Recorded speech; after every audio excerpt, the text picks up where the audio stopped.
Hello students, आप सभी का अपने YouTube channel number one commerce education पर स्वागत है। आइए हम लोग अकाउंट्स का सीट वन क्लास 11 का अकाउंट्स का आज हम लोग सिर्फ और सिर्फ नॉमरिकल क्वेश्चन सॉल्व करेंगे। स्टूडेंट्स, चैप्टर है डेप्रिसिएशन चैप्टर है, बहुत बहुत इंपॉर्टेंट है। 100% इससे इधर क्वेश्चन आती है। अगर एग्जाम होता है टर्म 2 का तो 100% इससे क्वेश्चन आएंगे स्टूडेंट्स। और आपके लिए तो ये आप कर सकते हैं, बहुत इंपॉर्टेंट है। यदि आप बीकॉम करते हैं तो वहाँ पे एक चैप्टर है डेप्रिसिएशन, सेम टू सेम यही क्वेश्चन यानी यही चैप्टर है डेप्रिसिएशन पढ़ने को है। ठीक है, तो आप इसको बहुत अच्छी तरीके से स्टडी करिए, बहुत जगह पे ये काम आते हैं। ये चैप्टर बहुत इंपॉर्टेंट है। आइए समझते हैं, बहुत अच्छी तरीक़ा से प्रयास करते हैं आपको समझाने का। आइए स्टूडेंट्स, क्वेश्चन जैसा कि आप देख रहे हैं आपके स्क्रीन में शो है, दिख रहा है ना, आप क्वेश्चन देख सकते हैं। चलो हम साइड थोड़ा कर लेते हैं। देखिए, लॉन्ग आंसर टाइप क्वेश्चन है, लॉन्ग आंसर 5 नंबर का यहाँ पे है ना। देखो, सबसे पहले आप पढ़िए वहाँ पे, ठीक है, हम शॉर्ट में लिख दिए हैं। क्या है देखिए, 1 जनवरी 2016 को परचेस किया गया है मशीनरी 1, मतलब हम यहाँ पे M1 लिख दिए हैं, यानी मशीनरी 1, यानी 1 जनवरी 2016 को परचेस मशीनरी किया गया है। कितना का? 13,000 का किया गया है। आप देख सकते हैं, पढ़ेंगे वहाँ पे। स्पेंड यानी उस पर खर्च कितना किया गया, तो 2,000 का खर्च किया गया। तो टोटल यदि कॉस्ट देखा जाए मशीनरी का तो कितना हो गया? 15,000। यानी हम 1 जनवरी 2016 को मशीन खरीदें जिसका कॉस्ट कितना हो गया? 15,000 का हो गया। स्टूडेंट्स, अब बहुत बहुत अच्छी तरीके से समझ में आने वाली है क्वेश्चन। ठीक है, कभी भी ऐसा आप नहीं समझोगे, मेरा ये गारंटी है। ठीक है, चलो अब खाली सिर्फ ध्यान आप देकर आप समझिए, ध्यान यहाँ पे देनी है, 100% समझ में आएगा। अब सिर्फ यही क्वेश्चन नहीं सॉल्व होगा, आने वाले क्वेश्चन सभी क्वेश्चन सॉल्व होंगे। सिर्फ आप 100% दो, ठीक है, 100% दो आप अपने आप को। ये नहीं कि सिर्फ देखे और फास्ट कर लिए या फिर इधर उधर पार किए तो फिर नहीं समझ में आने वाला है। ठीक है, देखो तो यहाँ तक आप पढ़े क्वेश्चन। फर्स्ट, 1 जनवरी 2016 को 13,000 में खरीदें, उस पर खर्च कितना किया गया? 2,000। टोटल कॉस्ट अगर देखा जाए तो 15,000, यानी मशीनरी 1 का कॉस्ट कितना हो गया? 15,000, याद रखना। फिर आगे पढ़ेंगे आप तो आगे वहाँ पे बताया गया है कि एक और मशीन परचेज की, एक और मशीन परचेज किए और कब खरीदे? जुलाई 2017 में। देखिए वहाँ पढ़िए, जुलाई 2017 में कितना का मशीन परचेज किए हैं? 40,000 का एक मशीनरी परचेज किए हैं। कब? 1 जुलाई 2017 को एक और मशीन परचेज की गई जिसका लागत कितना है? 40,000 में खरीदी गई। याद रखना 2017, ठीक है, 2017। तो इसका मशीनरी 2 नाम दे दी। याद रखना कि हम 2 मशीन खरीद चुके हैं। अब चलते हैं आगे। अब क्या हुआ? सेल कर दी। जो मशीन हम वहाँ पे क्वेश्चन में लिखी होगी कि मैंने 1 अप्रैल 2018 को एक 5,000 का मशीन सेल किया। और कौन सा मशीन किया? तो मशीनरी 1 का किया। ऐसे मशीनरी 1 वहाँ पे लिखा नहीं होगा, वहाँ पे क्या लिखा होगा कि 1 जनवरी 2016 को जो खरीदे थे वो मशीन हम 1 अप्रैल 2018 को 5,000 रुपया में बेच दी। अब देखिए वहाँ पे लिखी हुई है कि 1 अप्रैल 2018 को 5,000 का एक मशीन बेचा। कौन? जो 1 जनवरी 2016 को खरीदे थे। कितना में? तो 15,000 में। ठीक है, साफ साफ लिखे हुए। तो मैंने लिखा कि सेल मशीनरी 1 को बेचा है, 1/4/2018 को बेचा है और कितना में? 5,000 में बेचा है। अब जिस डेट में हमने बेचा उसी डेट में एक और मशीन खरीद लिए। लो भाई, नहीं, एक और मशीन खरीद ली। कितना मशीन हो गया? 3 मशीन। एक मशीन ये, एक मशीन ये और एक मशीन ये हो गया। एकदम इसी तरीके से आपको वर्किंग बनानी है, ठीक है, और समझना है। तो उसी डेट में यानी 1/4/2018 को ही खरीदे और कितना में खरीदे? तो 30,000 में खरीदे। याद रखना 30,000 में खरीदे। ठीक है, अब चलो आगे लिखा हुआ है डेप्रिसिएशन 10% और कौन सा मेथड लगेगा? डीबीएम। डीबीएम का मतलब क्या हो गया? Down balance method. हमेशा डेप्रिसिएशन लगेगा बैलेंस वैल्यू पर लगेगा। ठीक है, अब बुक्स क्लोज कब होता है? तो बुक्स क्लोजिंग 31 दिसंबर को होता है। ठीक है, यदि नहीं भी दिया रहेगा स्टूडेंट्स, अब याद रखना कि 1 जनवरी से स्टार्ट हुआ है तो बुक क्लोज कब होगा? 31 दिसंबर को होगा, ये याद रखना है।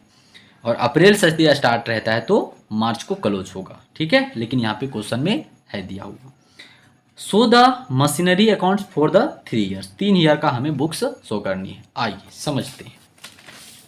देखो एकदम बहुत अच्छे तरीक़ा से समझना।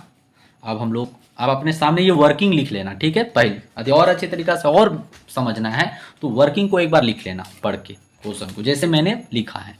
ठीक है, चलो देखो क्वेश्चन साइड में ही वहाँ पे दिख रहा होगा ना। चलो ठीक है, वर्किंग आपके सामने होनी चाहिए। ठीक है, वर्किंग आपके सामने होनी चाहिए। तो चलो ठीक है, मशीनरी अकाउंट बनाएंगे। ठीक है, फर्स्ट ऑफ ऑल आप देखते हैं, डेट पहला लिखना है, दूसरा पार्टिकुलर्स रुपीस, डेट और पार्टिकुलर्स और रुपीस हो जाएगा। यहाँ पे लिखना 2016 कब खरीदे हैं, 2016 को जनवरी 1 को लिखें। खरीदे हैं to bank machinery account debit to bank, जब एंट्री बनाते हैं machinery account debit to bank account, तो पहला हम खरीदे बैंक अकाउंट कितना में खरीदे थे, 15,000 में खरीदे। ठीक है, वो खर्चा मिलाकर 13,000 में खरीदे थे और 2,000 का कॉस्ट था, ये स्पेंड था, खर्च था, तो टोटल 15,000 का मशीनरी 1। इसी तरीके से आपको रिकॉर्ड करनी, 100% आपका मार्क्स जो है अगर 5 नंबर का है तो 5 नंबर आएगा 100%, लेकिन इस तरीके से फॉर्मेट में दिखानी है। ठीक है, देख सकते हैं किस तरीके से फॉर्मेट बनाए, एकदम 100% इसी तरीके से देनी है फॉर्मेट, तब आएगा 5 नंबर, इससे नहीं आएगा। 15,000 हो गया। अब देखो, और अब देखो पहले फॉर्मेट में देखो, क्या 2015 में और कुछ हुआ है क्या, ये देखो तो, सॉरी 2015 नहीं 2016 में और कुछ हुआ है क्या, कुछ भी नहीं हुआ। 2016 में सिर्फ एक ही मशीनरी परचेज किया गया है, वो मशीनरी 1। 2017 में एक और मशीन खरीदे हैं और 2018 में काम हुआ है, 2016 में कुछ नहीं हुआ है। तो सिंपल सा लॉजिक लगाओ, आओ देखो, तो 15,000 का खरीदें, डेप्रिसिएशन जनवरी से दिसंबर 1 साल का हो जाएगा, डेप्रिसिएशन 10%। याद रखना कौन सा मेथड है, डीबीएम मेथड है। ठीक है, हम लिख नहीं पाए, यहाँ पे लिख सकते हैं, यहाँ कौन सा मेथड हो जाएगा, डीबीएम मेथड। ठीक है, 15,000 का 10% निकाल देंगे, 1,500 हो जाएगा, और आप यहाँ पे ऐड करेंगे, ये टोटल वैल्यू इधर आ जाएगा, और बैलेंस शीट 1500 को आप 15,000 में माइनस करेंगे तो 13,500 हो जाएगा। ठीक है, ये हो जाएगा 13,500 को आप नेक्स्ट ईयर लेकर आएंगे 2017 में, और फिर ये जनवरी स्टार्ट होगा, क्योंकि यहाँ पे दिसंबर क्लोज हो चुकी है, जनवरी स्टार्ट, बैलेंस बीडी लिखेंगे। ठीक है, इस तरीके से जैसे मैंने मेंशन किया उस तरीके से, यदि नंबर लानी है पूरा का पूरा तो आप इस तरीके से प्रेजेंट करेंगे। ठीक है, देखिए 15,000 में इसका बेनिफिट भी मिलेगा आपको, देखना क्या बेनिफिट मिलेगा, देखना 15,000 का था, उसमें से डेप्रिसिएशन कितना लगा, 1,500। अब इसको भी डायरेक्ट लिख सकते थे 13,500, लेकिन ऐसे नहीं लिखना, ऐसे करके लिखना है। 15,000 में 1,500 को माइनस कर देंगे, कितना आएगा, 13,500 आएगा। ठीक है, और 2017 में क्या हुआ याद रखना, अभी मैंने पढ़ा, क्या पढ़ा था कि 2017 में 40,000 का एक और मशीन खरीदा गया। तो देखो कब खरीदा गया, जुलाई 1 को खरीदा गया, तो टू बैंक अकाउंट फिर हो जाएगा, और कितना 40,000, मशीनरी 2 लिख दिए। ठीक है, अब चलो इसका डेप्रिसिएशन लगाओ, 13,500 का डीबीएम मेथड है, यानी बैलेंस वैल्यू पर लगे, तो बैलेंस कौन है, 13,500, ये बैलेंस है आपका 13,500, इस पर डेप्रिसिएशन चार्ज होगी, तो कितना 13,500 में 10% निकालेंगे, पूरा 1 साल का लगेगा, तो कितना आ जाएगा 1,350। चलो अब सेकेंड मशीनरी का डेप्रिसिएशन चार्ज होगा, कब खरीदे थे, जुलाई में, 40,000 में खरीदे थे, याद रखना जुलाई को खरीदे थे। तो जुलाई से लेकर दिसंबर तक कितना महीना होता है, तो 6 महीना होता है। लगाओ डेप्रिसिएशन, 40,000 का 10% बटा 6/12, तो अगर 10% निकालते 1 साल का तो कितना हो जाएगा 4,000, और 6 महीना का 2,000। ठीक है, लो आगे बढ़ा दिए थोड़ा। ठीक है, तो कितना हो गया 13,500 और 40,000 कितना हो जाएगा 53,500। 53,500 में 1,350 और 2,000 को माइनस करेंगे 50,150। इसको लेके आ जाओ यहाँ बैलेंस बीडी में। ठीक है, अब इसको डायरेक्ट मत लिख देना, 50,150 को अप्रूव करो, चेक भी होते जाएगा ना। बेनिफिट ये है, आप इसको सही लाए नहीं लाए, यहाँ पे देखो चेक कैसे होता है। चेक कैसे करना है, ऐसे देखो मशीनरी 1 सब जनवरी का ही वैल्यू बचेगा, जनवरी मशीनरी 1 का 13,500 वैल्यू बचा हुआ था, है ना, 2017 में 13,500, कितना डेप्रिसिएशन लगा 1,350, घटा देंगे 1,350, कितना मशीनरी 1 का वैल्यू 2018 में, अगर हमें कोई पूछेगा कि 2018 में मशीनरी 1 का वैल्यू कितना बचा है, तो 12,150 बचा हुआ है। मशीनरी 2 का बात करें तो 40,000 का मशीनरी, 2,000 डेप्रिसिएशन लगे, कितना का मशीनरी का वैल्यू बचा हुआ है, तो 38,000 का वैल्यू बचा हुआ है। ठीक है, अब देखो आगे 2018 में क्या हुआ है, तो 2018 में भी एक और मशीनरी का परचेस किया गया है।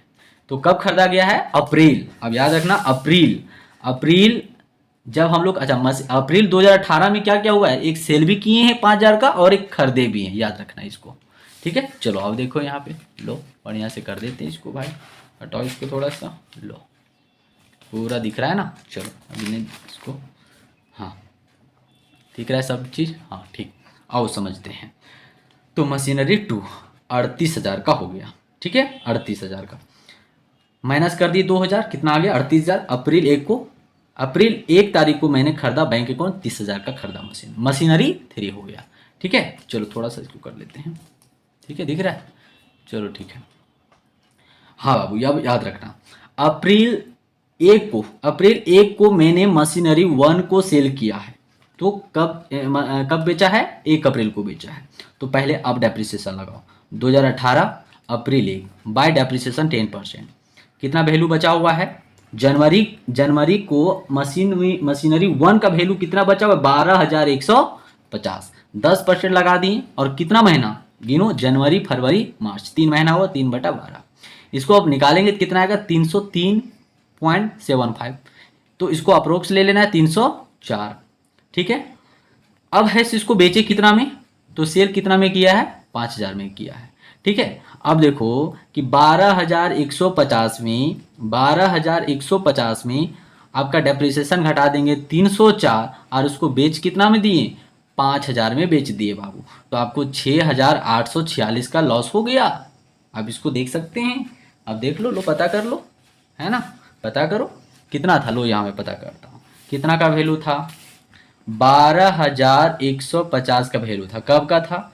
ये जनवरी 1 का था, 2018 का था। अब है कि डेप्रिसिएशन इसमें लगा, कितना महीना का? तो 3 महीना का। तो कितना निकाले थे? 304 आया। कितना बचा बैलेंस? वैल्यू कितना बचा? तो 10 में 4 तो 6, और यहाँ पे 4, और यहाँ पे 11 में 3 तो 8, 9, 10, 11, 8, और यहाँ पे 11,846 रुपये वैल्यू बचा। आप इसको सेल कितना में किए? तो 5,000 में बेचे। तो कितना बैलेंस बचा बताओ? 6, 4, 8 और 6, 5, 11, 6,800 ये क्या हो गया? प्रॉफिट लॉस, यानी इधर क्रेडिट साइड आपका लॉस आ जाएगा। ठीक है, 11,846 का वैल्यू बचा। कब? 1/4/2018 को। हम 1/4/2018 को ही बेचे हैं ना। तो 1/4/2018 को पता करना कि एसेट का वैल्यू कितना बचा। तो 11,846 बचा। अब 5,000 में बेच दिया, तो कितना का लॉस हुआ जी? तो 6,846 का लॉस हुआ। वही मैंने यहाँ पे लिखा है, 6,846। अब पूरा एसेट 1 का, यानी मशीनरी 1 का पूरा काम तमाम हो गया, खत्म हो गया। एसेट 1 यानी मशीनरी 1 खत्म हो गया। अब बचा कितना मशीन? तो 2 मशीन बचा, मशीनरी 2 और मशीनरी 3 बचा हुआ। और डेप्रिसिएशन अभी लोग लगाते, इन लोग को तो बिका है ही नहीं है। तो मशीनरी 2 का डेप्रिसिएशन कितना लग जाएगा बाबू? ये तो यहाँ जनवरी है, तो जनवरी से लेकर दिसंबर देखो यहाँ डेप्रिसिएशन लगा दिए। मशीनरी 2 का डेप्रिसिएशन लगाओ 38,000 का 10/100, कितना आ जाएगा? 3,800। और मशीनरी अप्रैल का 30,000 का डेप्रिसिएशन लगाओ, मशीनरी 3 30,000 का लगाओ 10/100, और कितना महीना? अप्रैल से लेके दिसंबर। कितना महीना हो जाएगा? अप्रैल से लेकर दिसंबर 9 महीना हो जाएगा। 9 महीना का निकालोगे 2,250 आ जाएगा। ठीक है, अब इसको जोड़ दो, 12,150, 38,000 और 30,000, टोटल आ जाएगा 80,150। 80,150 बैलेंस कर दोगे 61,950। ये आपका आंसर।